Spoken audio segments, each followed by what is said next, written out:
오늘 창세기 6장 14절에 16절의 말씀과 출애굽기 2장 1절이야 4절의 말씀을 두 군데를 봉독해 드렸는데요. 이 두 군데 본문의 내용은 하나님께서 노아에게 짓게 하신 방주의 제도와 또 죽음의 위협 가운데 갈상자에 담겨져서 나일 강변에 벌어졌던 모세의 어린 시절 이야기입니다. 이 봉독해 드린 두 군데의 본문이 내용상으로 볼 때는 전혀 다른 연관성이 없는 독립된 두 가지 내용이지만 그러나 히브리 원문상으로 볼 때 창세기 6장 15절에 하나님께서 노아에게 짓게 하셨던 방주라고 하는 단어와 그 다음에 출애굽기 2장 3절에 어린아이 모세를 담았던 갈상자라고 하는 단어가 히브리어로 테바라고 하는 단어로 같은 단어로 쓰여져 있는 것을 원문을 통해서 보면 알 수 있습니다. 그런데 그 같은 그 단어 속에 깊은 영적인 교훈이 들어있고 이 두 사건에 깊은 연관성이 있습니다. 이 테바라고 하는 단어가 히브리 고어입니다. 지금은 사용되지 않는 언어.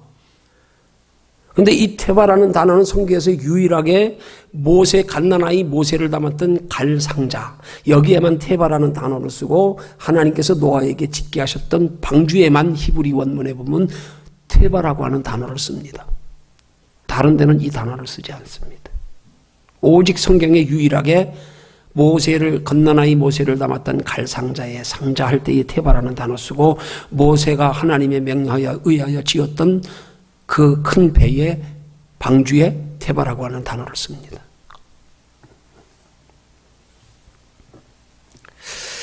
그래서 이 시간에 봉독해드린 이 두 군데 본문에 기록된 히브리 원문상 똑같은 의미를 지니고 있는 이 방주와 갈상자를 표현한 테바라는 이 히브리 원문의 단어에 초점을 맞추어서 우리 하나님이 세우시는 교회가 어떠해야 하는가에 대해서 영적인 교훈을 얻으려고 합니다. 이 하나님이 세우시는 교회가 어떤 교회인가에 대해서 다른 교회를 위해서가 아니라 우리 교회를 한번 돌아보려고 합니다. 우리 자신을 바로 세우기 위해서 하나님의 성전된 우리의 모습을 한번 돌아보려고 합니다.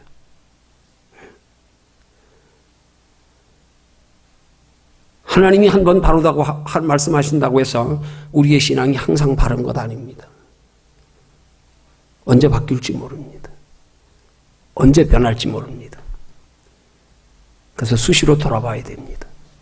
확인해야 됩니다. 바르지 못할 때 돌아보고 바로 세워야 합니다. 바르지 못하게 되기 전에 미리 우린 돌아보면서 변질되지 않게 해야 됩니다.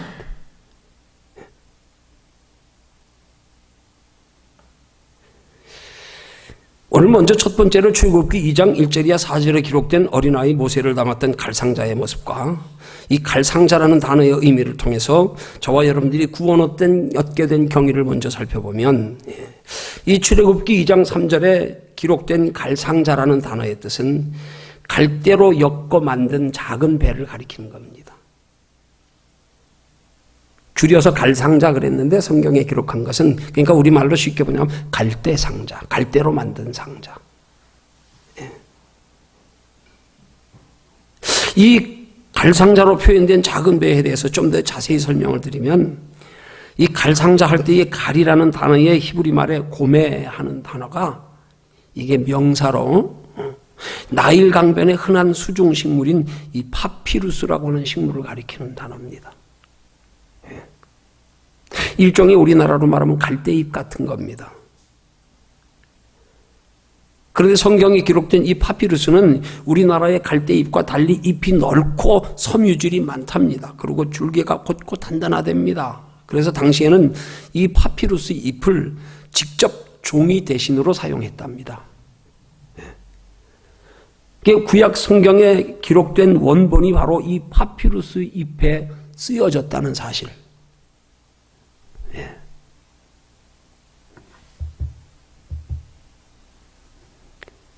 그 다음에 갈상자를 가리키는 이 상자를 가리키는 히브리 말의 테바 그 뜻은 창세기 6장 14절에 하나님께서 노아에게 지으라고 명하신 배를 가리킬 때 사용된 단어인데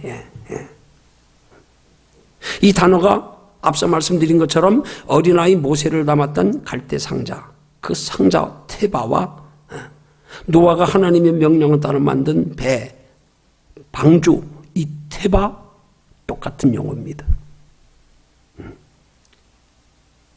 그러면 본문 출애굽기 2장 3절에 기록된 갈상자를 히브리 원문의 의미에 입각해서 정확하게 번역하면 그건 파피루스 잎으로 만들어진 방주라는 뜻이에요. 하나님께서는 배를 지으라 그러셨는데 배를 방주라 그랬거든요. 근데 이 방주를 테바라고 하는 단어로 쓰거든요. 그게 모세를 담았던 파피루스 잎으로 만들어진 작은 배도 테바라고 하는 단어로 쓰고 있고요. 성경은 이 테바라고 하는 단어를 노아의 배에서는 방주라고 표현하고 있는 거예요. 그러니까 이 모세가 담겨 있었던 어린아이 모세가 담겨 있었던 파피루스 잎으로 만들어진 그 작은 상자, 그건 파피루스 잎으로 만들어진 방주, 그런 뜻인 거예요. 노아가 지은 배도 방주, 어린아이 모세를 담았던 작은 상자도 방주, 같은 단어를 쓰고 있습니다. 그런데 이 방주 속에 오늘 우리가 깨달아야 할 깊은 영적인 교훈이 들어 있습니다. 갓난아이 모세의 생명을 보존했던 갈대 상자가 무엇으로 만들어졌다 그랬어요? 파피루스 잎으로요. 구약 성경의 원본이 어디에 기록되었다고요? 파피루스 잎이에요. 이게 영적으로 보면 결코 우연이 아닙니다. 여기 하나님 깊은 섭리와 뜻이 있는 거예요.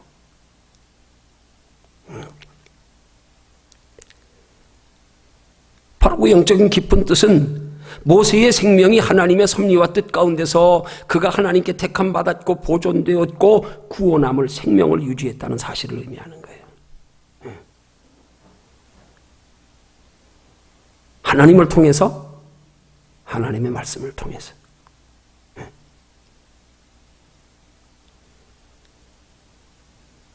이런 사실을 오늘 우리에게 영적으로 적용해 볼 때 오늘 저와 여러분들이 죄악 가운데서 건짐받아 하나님의 자녀가 된 것이 결코 우연이 아니라는 사실입니다.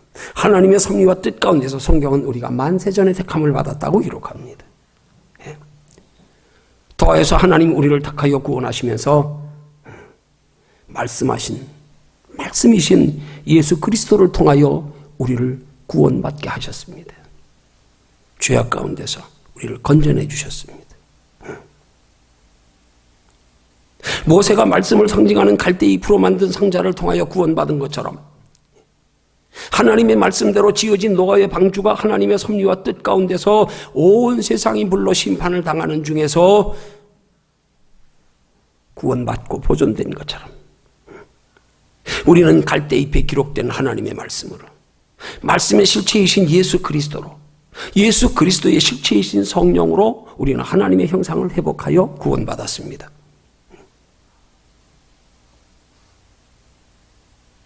그렇게 볼 때 하나님의 말씀의 실체이신 예수 그리스도가, 예수 그리스도의 실체이신 성령이 우리를 죄악 가운데서 건져 하나님의 택한 백성 되게 한 구원의 방주인 줄로 믿습니다.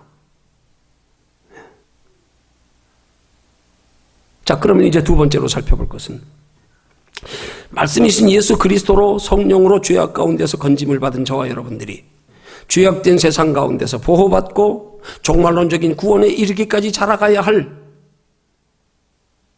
우리 부름받은 사람들의 모임, 이 교회의 모습은 어떠해야 하는가?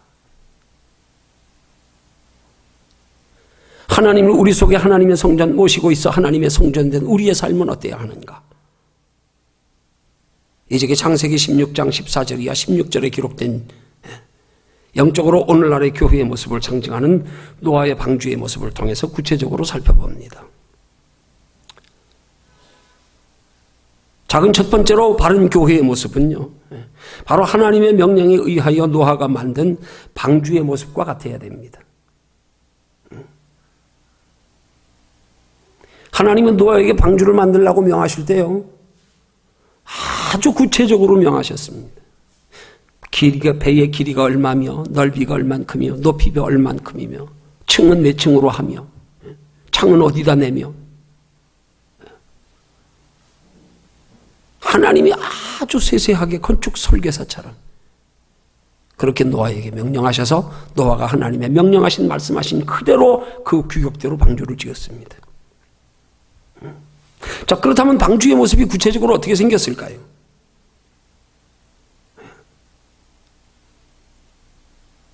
이 방주라고 하는 단어 자체에서 어떤 의미를 찾아보려고 히브리 성경 사전도 제가 찾아보고 공동번역 성경도 보고 영어 성경도 보고 한자어 사전까지 방주라는 뜻이 뭔가까지 다 찾아봤는데 이 방주라고 하는 단어에 별다른 뜻이 없더라고요. 그냥 네모난 배를 가리키는 한자어가 방주예요. 그래서 우리 보통 사방 할 때 방자 쓰잖아요. 사방. 이 방 하는 말이 우리 사방 팔면 팔방 이렇게 얘기하잖아요. 방주의 단어가 한자에서는 그냥 네모난 배 그런 뜻으로 설명하고 있더라고요.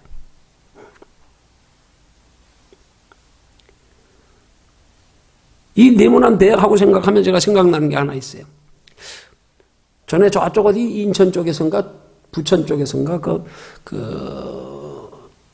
어떤 그 성경에 근거한 그런 전시회를 한 번 한 적이 있거든요. 구약시대 이스라엘 사람들이 사용했던 그런 모든 기구들부터 해서 그들이 문설주의 이마에 이게 붙이고 다니던 그런 어떤 그 하나님의 말씀을 담는 통이든지 여러 가지, 또 겨자씨, 성경이 배경이 되는 모든 그런 부분들의 전시회가 있었거든요. 근데 거기에 뭐가 크게 만들어진 게 있었냐면 노아의 방주가 실제 크기로 만들어진 게 있었습니다. 근데 지금도 잊지 않고 기억나는 게 그 방주의 모습을 그대로 지으면서 모형을 만들면서 마치 우리 이 모델하우스 짓듯이요. 견고하게 지은 건 아니에요. 그냥 모양만 낸 거지요. 그 규격대로. 근데 아이러니하게도 그 바깥 모양이요. 전부 맥주병이지요. 그 누런 맥주병이요. 자세히 가보니까 맥주병을 엮어가지고 겉에 배 모양을 맥주병으로 다 만들었어요. 빈 맥주병으로 연결해가지고. 가까이서 보니까 얼마나 실망이 되는지 말이에요. 노아의 방주라고 만들어 놨는데 겉모습이 완전히 그 많은 맥주병이요. 그거 엮어가지고요. 맥주병으로 배 모양을 완전히 둘러싼 거예요. 만든 거예요. 빈 맥주병으로요. 이 한편으로는 이 사람들 너무 전시회라도 이게 성경에 기록된 근거로 이렇게 하나님이 구속사적인 측면에서 뭔가 기독교인들에게 교훈하고 자기들과는 장사수단으로 했는지는 자제비 적게 되려고 그렇게 해석을 했는지는 모르지만 그 빈 맥주병을 엮어가지고 그 큰 배를 둘러가지고 만들었다는 사실이요. 나 맥주병 내 인생에 태어나서 그렇게 많이 보기도 처음이네. 한편으로는 깊이 영적으로 깨달아지는 게 있더라고요. 하나님이 우리를 심판 가운데서 건지신 우리의 모습이 저 맥주병과 뭐 다를 바가 있겠냐? 저게 공허한 인생, 잠깐 살다 가는 인생.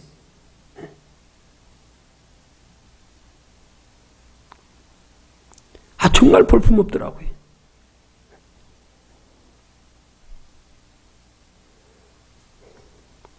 이 영어 성경에서는요, 이 방주라고 하는 단어를 unark 하는 단어를 쓰더라고요. 근데 이 단어의 뜻도 보니까요, 그냥 네모난 배라는 뜻이에요. 근데 그 속에서 재미난 사실을 하나 찾았어요. 그게 뭐냐면, 미국에서는 unark 하는 단어를 쓸 때 그 unark 하는 단어의 의미는 크고 볼품없는 배, 그런 뜻입니다. 그러니까 크고 모양도 없는 배를 가리킬 때 unark 그런다 그래요. 여러분, 하나님께서 노아에게 지으라고 말씀하신 방주의 모습이 그와 똑같아요. 그냥 네모난 배예요. 그냥. 하나님께서 지으라고 명령하신 그 명령대로 방주를 규격대로 모형을 만들어 보면 정말 크고 볼품없는 배라니까요. 여러분, 당시 한번 상상해 보십시오. 그 당시에 뭐 변변한 공구가 있었겠습니까? 노아가 무슨 얼마나 건축 기술자였습니까? 그 노아가 그 당시에 만들었을 배의 모습을 우리가 한번 상상하면 쉽게 상상이 갈까요? 얼마나 거칠을까? 얼마나 울룩불룩하고 얼마나 모양이 없을까? 그런데 중요한 사실은 그것이 하나님의 섭리와 뜻 가운데서 하나님의 명령에 의해서 만들어진 영적인 하나님의 참된 교회의 모습을 상징하는 구원의 방주의 모습이었다는 사실입니다. 하나님이 그 배 왜 만들려고 말씀하신 거예요? 노아와 그 7 식구들을 구원하시려고요. 세상의 심판 가운데 구원하시려고요.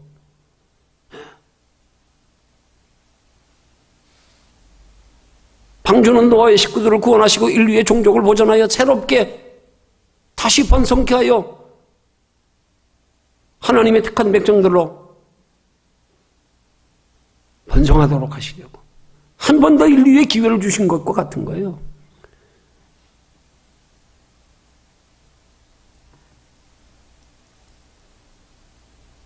자, 그러면 오늘 우리는 과연 무엇으로 하나님의 참된 교회의 모습을 구분할 건가?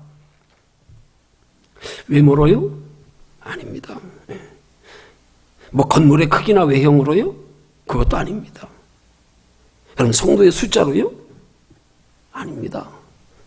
그렇게 하나님 크게 짓게 하셨던 노아의 방주에요 겨우 7 식구 들어갔어요? 뭐 그 안에 그럴듯한 내부 장식으로요? 아닙니다. 성경에 명한 것 보면 내부 장식 아무것도 없어요. 그냥 떠 있기만 하면 되는 배예요. 물론 그렇다고 해서 하나님의 참된 교회의 모습이 그렇게 노아의 방주처럼 외관상 볼품없고 초라해야 한다는 말은 아닙니다. 중요한 것은 외형보다는 그 내면의 모습이 더 중요하다는 사실이에요. 그래서 하나님은 오늘 우리에게도 말씀하시기를 하나님의 택한 백성들에게 하나님은 외모를 보시지 않고 우리 심령의 중심을 보신다는 거예요. 그래서 대저 표면적 유대인이 아니고 이면적 유대인이 유대인이라 하려는 마음에 할지라, 이렇게 영적인 교훈을 말씀하는 거예요. 마음의 할례를 받아라. 너의 심령이 거듭나라. 너의 삶의 가치관이 바뀌어라.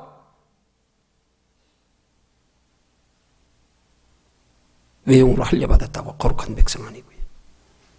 외형으로 세례받았다고요? 아닙니다.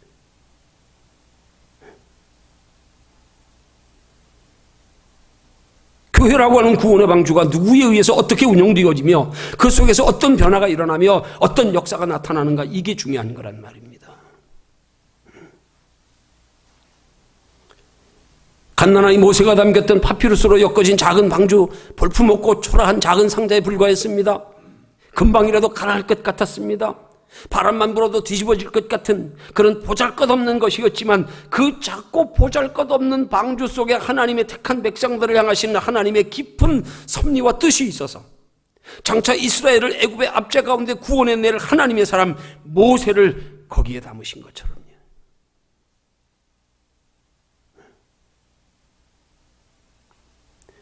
여러분, 교회 안에 하나님이 보실 때에 이런 내면의 영적인 믿음의 요소가 없으면 아무리 교회가 겉으로 화려하고 웅장해도, 아무리 분위기 경건해도, 아무리 많은 성도들 모여 있어도 그건 참 교회 아닙니다.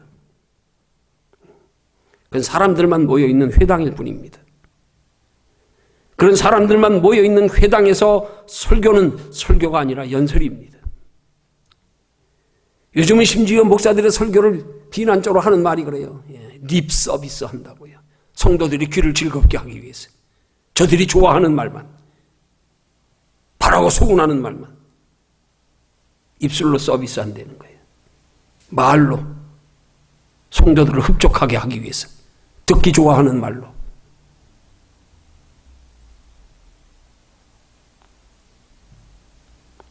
여러분, 호세아서 4장 7절에 보면 이런 말씀이 나옵니다. 하나님의 택한 백성들을 향하여, 이스라엘 백성들을 향하여 하나님이 하시는 말씀입니다. 저희는 번성할수록 내게 범죄하니. 하나님이 하나님의 택한 백성들에게 하시는 말씀이에요. 저희는 번성할수록 내게 범죄한다.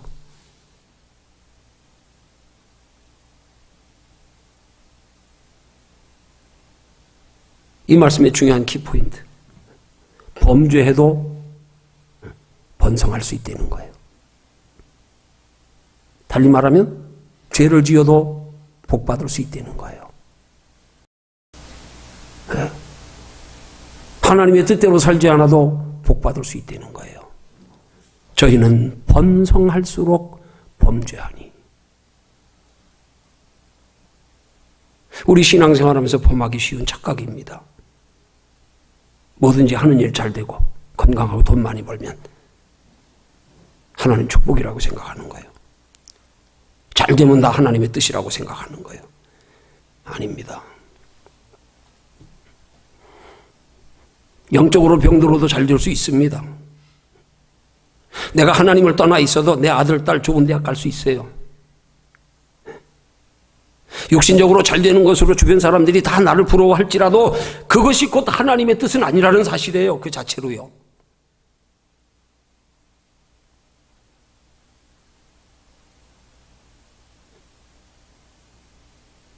그런 면에서 볼 때 교회가 양쪽으로 숫자적으로 커지는 것과 영적 부흥과는 이건 다른 거예요.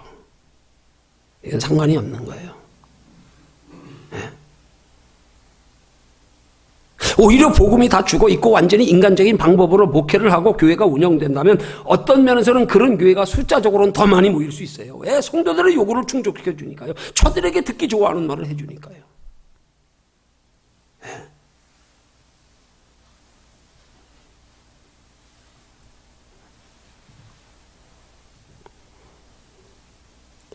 일이 잘 되고 안 되고를 떠났어요. 교회가 크고 작고를 떠났어요.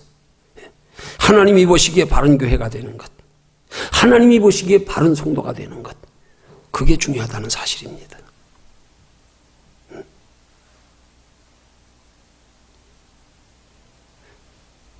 어느 날 기도 중에 주신 응답 중에 하나가 큰 교회가 되기를 구하지 말고 하나님 보시기에 바른 교회가 되기를 구하라.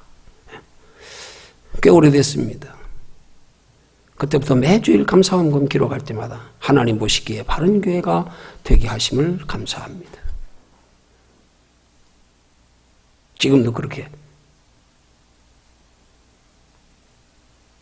감사 제목을 씁니다. 그 다음 작은 두 번째로요.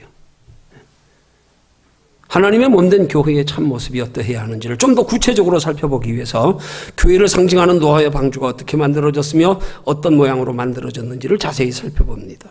자, 작은 첫 번째로 어떻게 만들어졌는가? 하나님의 계획과 뜻대로 만들어졌습니다. 하나님의 명령대로 만들어졌습니다. 하나님의 명령하신 그대로 만들었습니다.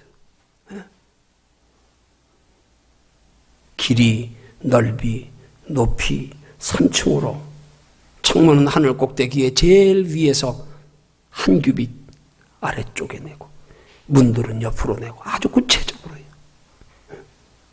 작은 두 번째 어떤 모양으로 만들어졌습니까? 외형적으로는 아주 단순합니다. 정말 미국 속담처럼 그냥 크고 볼품없는 배, 언아크. 예. 세부적으로 살펴보면요, 배의 길이가 135m입니다. 여러분 135m면 얼마나 큰지 한번 상상이 갑니까?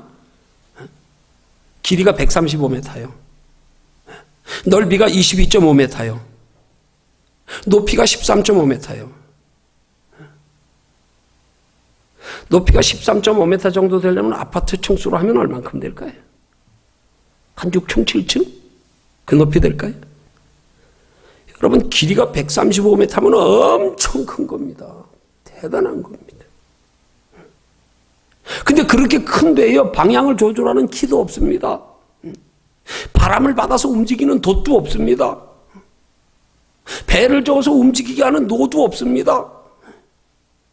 배가 가는 방향이 어디인지를 확인할 수 있는 옆에 창문도 없습니다. 창문이라고는 달랑 하나 있는데 하늘밖에 안 보여요.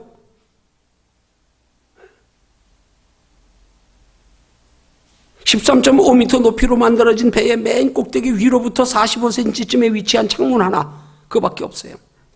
그 창문을 통해서 볼 수 있는 건 하늘밖에 안 보여요. 그게 배의 모습입니다. 하나님이 인류를 구원하여 보존하기 위해서, 심판하시기 위해서 만드신 배가 그렇게 엉성하게 만들어졌단 말이에요. 여러분 참고로요, 열왕기상 6장과 7장에 보면 솔로몬이 하나님의 성전을 지은 것과 자기가 거할, 이스라엘의 왕이 거할 왕궁을 지은 것을 상세히 기록한 내용이 나옵니다. 근데 이 왕궁을 건축한 거하고 하나님의 성전을 건축한 걸 성경에 기록된 대로 비교를 해보면, 건축 기간이 하나님께서 명하셔서 솔로몬에게 짓게 하신 성전을 짓는 데는 7년이 걸렸다고 성경이 말씀하고 있고요. 그 다음에 솔로몬 왕이 거할 왕궁은 건축하는데 13년이 걸렸다고 성경이 정확히 기록합니다. 그래서 성전을 건축하는 기간보다 왕궁을 건축하는 기간이 거의 배 이상 길었단 말이에요. 그리고 규모도요, 크기가요, 예. 정확히 그냥 개략적으로 말씀드리면 솔로몬이 왕이 가기 위해서 지은 왕궁의 규모가 하나님이 명하셔서 짓게 하신 성전 크기의 약 4배가 더 큽니다. 4배나 큽니다. 성전보다 왕궁이 4배나 더 컸다니까요. 그래서 건축 기간이 성전은 7년 걸렸는데 왕궁은 13년 걸렸어요.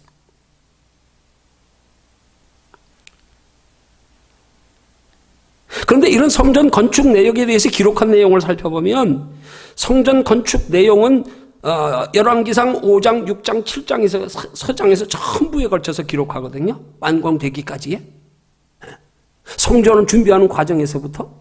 그런데 솔로몬 왕궁을 짓는 13년 동안에 건축한 내용을 기록한 것은 이 열왕기상 7장에서 일부분만, 열왕기상 7장 1절에서 12절까지 일부분만 간략하게 삽입기사로 간단히 기록합니다.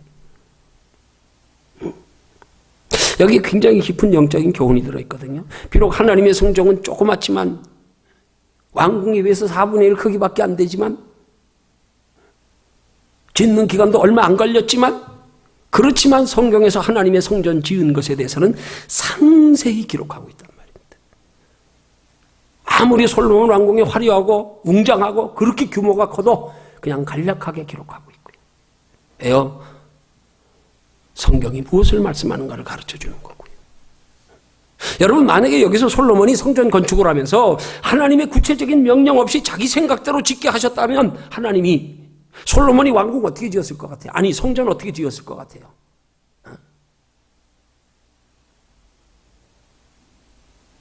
어린 나이에 왕으로 등극하면서 그래도 신앙이 순수한 때요. 그때 그가 하나님의 성전을 짓게 되었는데 어떻게 지었을 것 같아요? 아마 하나님께서 구체적인 이 성전 건축의 규모를 말씀하시지 않아서 솔로몬이 알아서 지었더라면 왕궁보다 훨씬 더 웅장하게 화려하게 아마 그렇게 지었을 것 같아요. 나부터라도 하나님이 내게 성전 건축을 허락하셔서 너 짓고 싶은 대로 한번 지어봐. 그러면 그렇게 지을 수 있어. 그렇게 지을 것 같아요. 오, 하나님의 성전인데.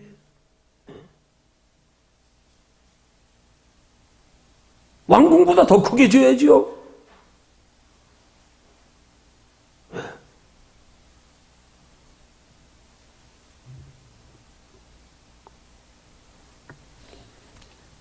여기에 우리에게 주는 깊은 교훈이 있단 말입니다. 왜 하나님께서는 왜 이렇게 볼품없고 불완전한 방주를 노아에게 짓게 하셨을까?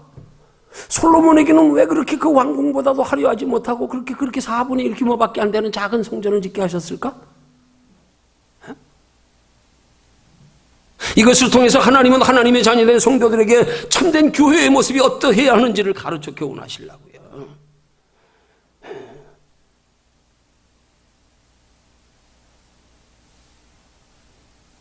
그럼 이런 모양의 방주는 누구에 의해서 보호되고 누구에 의해서 움직여지겠어요?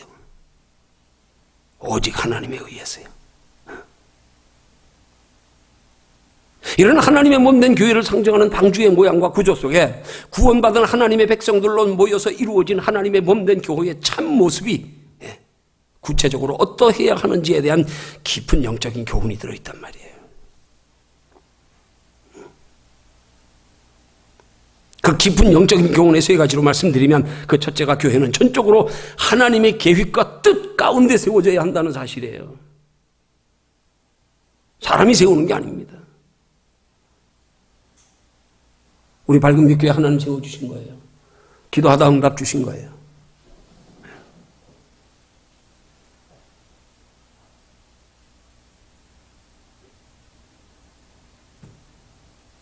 교회가 아무리 외모로 보잘것없고 초라해도 하나님의 계획과 뜻 안에서 하나님의 뜻이 하나님의 방법으로 세워지는 교회, 그게 참교회란 말입니다.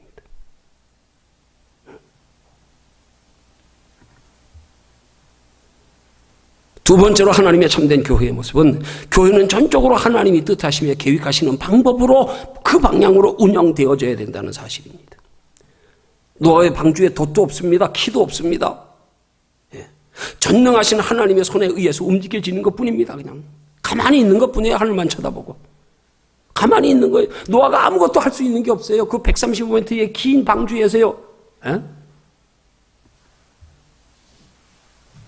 넓이가 22.5m 하나 되고 폭이 높이가 13.5m 그 거대한 방주에 7 식구가 타가지고요. 뭘 방주를 어떻게 하겠습니까? 노가 있습니까? 돛이 있습니까? 키가 있습니까?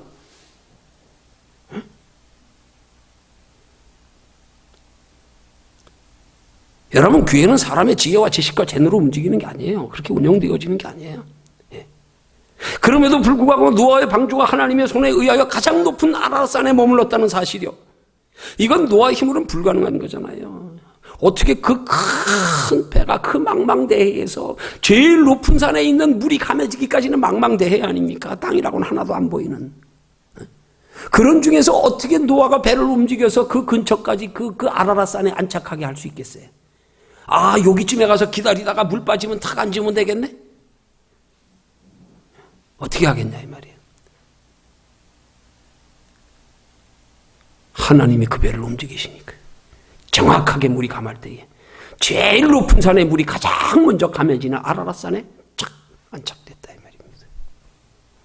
왜요? 하나님이 운영하셨기 때문에.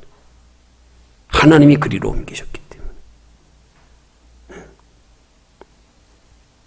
세 번째로 하나님 보시기에 참된 교회가 어떠해야 될까요? 교회는 전적으로 하나님만 의지하며 하나님만 바라봐야 한다는 사실입니다. 목회자도 마찬가지입니다. 성도도 마찬가지입니다. 13.5m 높이의 창문을 통해서 노아가 오직 하늘만 바라본 것처럼요. 교회가 그렇게 노아의 방주와 같이 전적으로 하나님에 의해서 하나님의 뜻대로 하나님만 의지해서 하나님의 인도하심을 따라 성령으로 운행되어질 때에 비로소 그 교회가 하나님의 참된 교회가 되는 줄로 믿으시기를 주님의 이름으로 축원합니다. 사람이 인위적으로 인간적인 방법으로 세상 풍조 따라 계획하고 운영하는 교회, 그거는 방주 아니고 배입니다. 그냥 배와 방주는 다릅니다. 하나님이 계획하시고 성령으로 운행하시는 교회가 방주입니다. 이런 배와 방주를 우리의 성도의 삶에도 적용해 봐야 합니다. 나를 향하시는 하나님의 뜻을 생각하지 아니하고 하나님이 원하시고 기뻐하시는 뜻을 생각지 아니하고 내 생각대로 내 원하는 대로 내 소원대로 눈에 보이는 것으로만 그렇게 살아간다면 내 인생은 배가 방주가 아닙니다. 하나님이 운영하시는 방주 아니에요. 그냥 배일 뿐입니다. 여러분이 선장입니다. 내 인생은 내 겁니다. 여러분이 선장입니다. 방주는 아닙니다.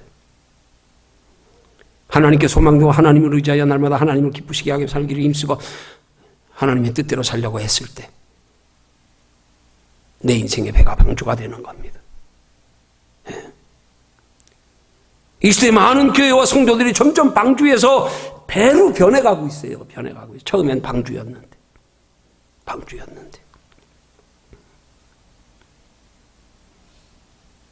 우리는 어떤가 돌아봐야 됩니다. 우리는 돌아보아서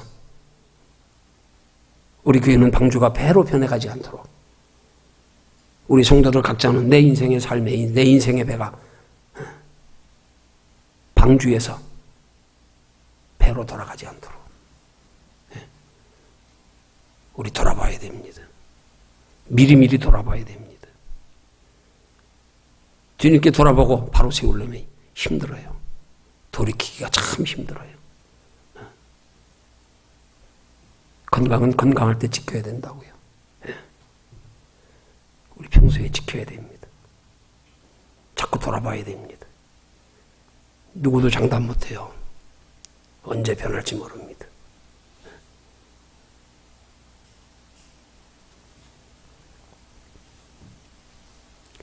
이 시대 많은 그리스도인들이 말로는 예수님이 교회의 머리요 주인이라 내 인생의 주인이라 말하면서 실제로는 사람이 주인이 돼서 교회를 운영하고 내 인생을 내가 주인 되고 살아가고 있는 모습을 얼마나 많이 보게 됩니까? 주님을 교회의 머리로 삼고도 주님을 내 삶의 주인으로 삼고도 여전히 사람이 선장이 되고 내가 선장이 돼서 사람의 생각, 사람의 방법, 사람의 계획대로 살아간다면 그건 하나님과 상관없는 배란 말입니다.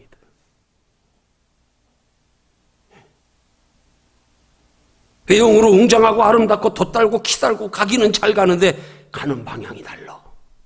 가는 방향이 달라. 이 말씀 준비하다가 동요가 하나 생각나더라고요. 푸른 하늘 은하수 하얀 쪽배엔 개수나무 한 마리 토끼 한 마리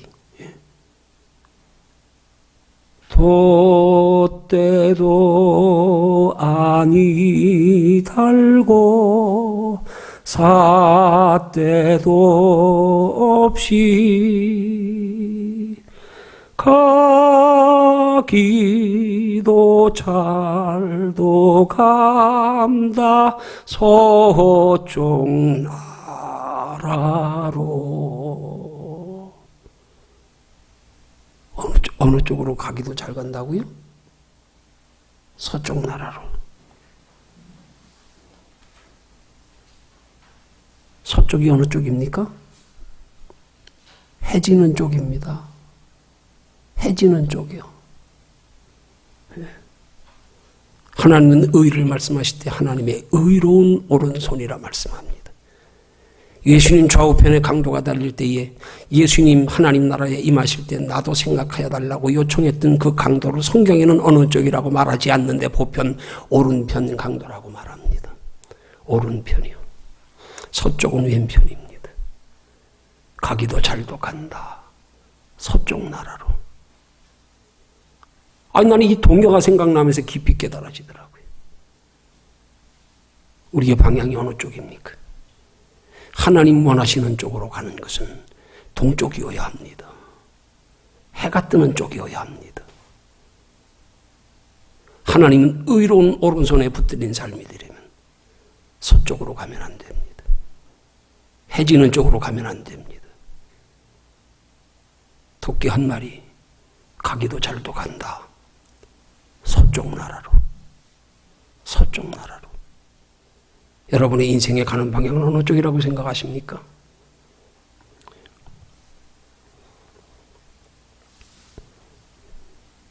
토우저라고 하는 분이 이런 글을 썼어요. 예배인가 쇼인가. 이게 제목이에요. 짧은 글입니다. 많은 교회가 기독교의 진리에 물을 타버렸다. 그리하여 그것이 독이라 할지라도 그 누구도 죽일 수 없고 그것이 약이라 할지라도 그 누구도 고칠 수 없을 정도로 묽어져 버렸다. 뭐가요? 기독교 진리가요. 기독교 진리가요. 뭘로 묽어져 버렸습니까? 세상 것으로요. 세상 것으로요. 세상 것을 더 소중히 여기고 세상 것을 더 사랑하게 하고 세상 것에 더 관심을 가지게 하고.